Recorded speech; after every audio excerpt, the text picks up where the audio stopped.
Did the SEC get exposed in bowl games here? It's a question we're asking across the college football social media space right now. I fully understand there's a portion of the college football public and a portion of the college football media that is what I would call anti-SEC. You've heard of SEC bias. This is the other side of that. So the nuance here and the context within this is going to be a little bit looked past. We're going to do our best, though, to try and take an honest look at what's going on right now. SEC is 6-5 in bowl games. Not great. Not great. Lots of bad looks going around. Oklahoma goes down to Navy. Texas A&M, a team that was a win away from playing for the conference title game in Atlanta. They blow it in Las Vegas against USC. Alabama, I just mentioned Michigan beat them. Michigan didn't really have the year they wanted to have out there in Ann Arbor. South Carolina, a team that we said on this very show we think should be a college football playoff team. We're taking the 12 best teams. They lose to Illinois. So I think the question is, as we're getting ready for this segment, man, Cato and I are in the back room chopping it up, trying to figure out the angle here. And, the question we're all asking is, what does it mean? Did the SEC really get exposed? Are they really actually not that good? And I have a lot of different feelings on this, but I'm not really sure that the macro view of a conference is the right perspective just from where I'm standing. If we want to talk macro conferences, we can do that when it comes to strength of conference, are they this good, are they that good. To me, that changes every year. And I'm not telling you the SEC is the best conference this year. I'm telling you actually the opposite. I think the Big Ten probably the best conference this year as we get more and more data on this whole thing, as the playoff evolves.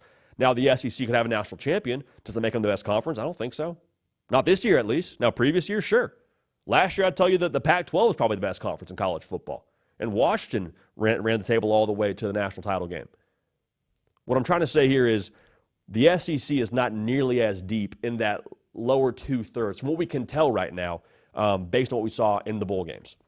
But again, the macro discussion for me is harder to get behind as of right now based on those bowl games. Because the bowl games, to me, it's a lot like assigning the intelligence level of an entire class based on one subject grade.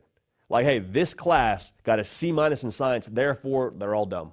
They're all not that intelligent. But hey, they were acing reading and math and other things. Nope, they got C- in science, therefore they're dumb.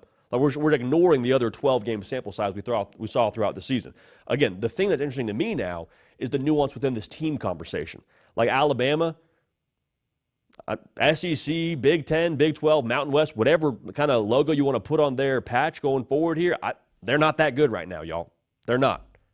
They're not. Whether it's a Jalen Milroe thing, whether it's a Kalen DeBoer trying to get the roster together thing, I don't think they're a playoff team. Now, to be clear, this was not the team that we stacked our hypothetical chips on. That was South Carolina. More on them in a second. Texas A&M, again, they were a game away now from playing for the conference championship, fell apart. Now, do opt-outs have something to do with it up front? It's hard to live in that world to have the woulda, shoulda, coulda. However, I think that there's probably something to be said for the reality that A&M's got a lot of work to do. Mike Elko says after the bowl game, one of the things you're most excited about for next year is that I never have to see that defense again. They got real issues.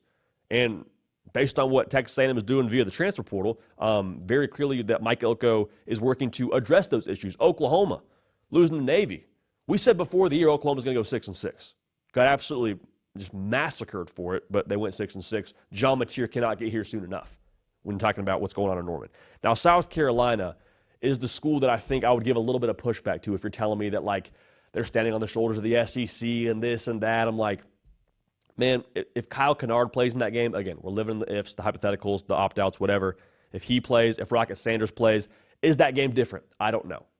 I think it makes South Carolina probably more competitive.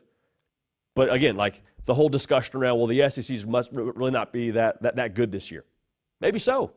Maybe so. So I think when you talk about the hypotheticals, it's fair for us to check our feet a little bit when it comes to that conversation. I understand that totally. But at the same time, I can't help but feel a little bit it's college football. This whole thing is essentially built on hypotheticals, right?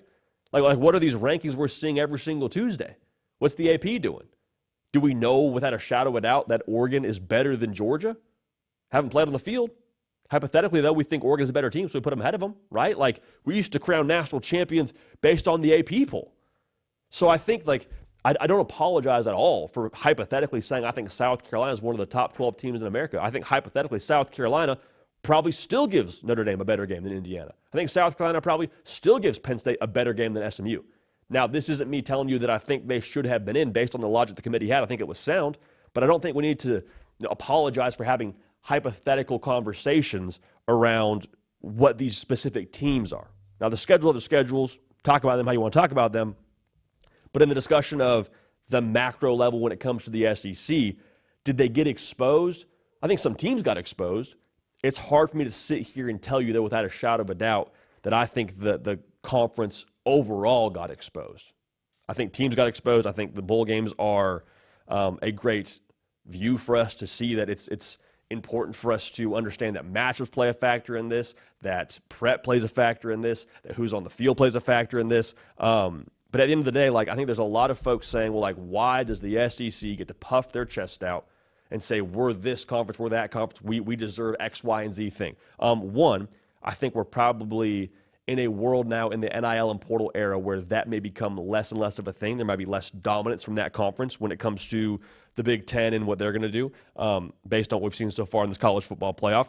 I also think it's important for us to understand now when it comes to this whole hypothetical conversation around the SEC and what they're going to be going forward. Like, the reason why they get so much benefit of the doubt as of right now is because they still have the most national championships over the course of the last 20 years, still have the most draft picks, feels like every single year, and they still have, if we want to talk about bowl games, which again, I'm not really here for, they still have the best bowl winning percentage. And again, I'm not telling you that's the end-all be-all, but like, we talk about where's the benefit of the doubt coming from, that's where it's coming from. So take of that as you will. One more thing I'll say here. This is going to, I think, be perceived a little bit as like a, hey, this guy's just carrying water for the SEC. This guy's an SEC homer or whatever, which another discussion for another time. From the West Coast, went to a school on the East Coast. Another conversation. Like, Missouri beats Iowa. I don't think there's anything from that game we take away and say, man, the Big Ten must just not have it. The Big Ten must just not be that good. And you know what? Crown Missouri, crown the SEC. No. I don't think even folks in the SEC circles are saying Missouri's impressive getting 10 wins. Like, I mean, good for them, but I don't think anyone's here telling you that Missouri should have found their way into the college football playoff. Nobody's saying that. So again, just if we want to double down on this, the conference discussion is slippery. I think it changes every year. I think it's more team-specific.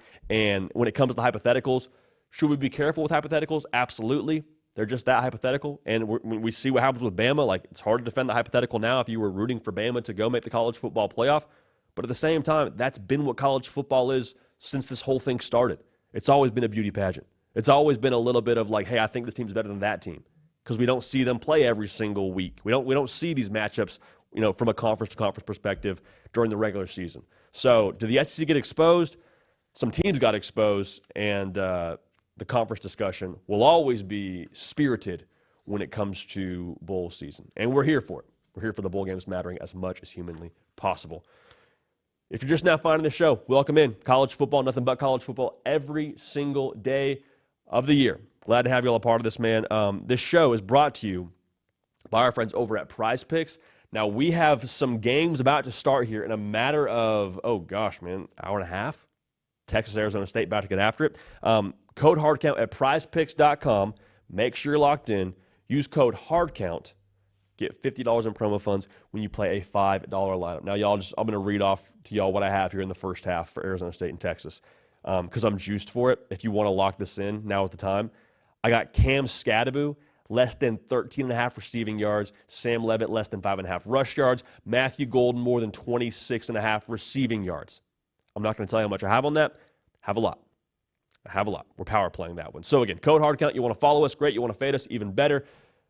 $5 in lineups, though, gets you $50 in promo funds.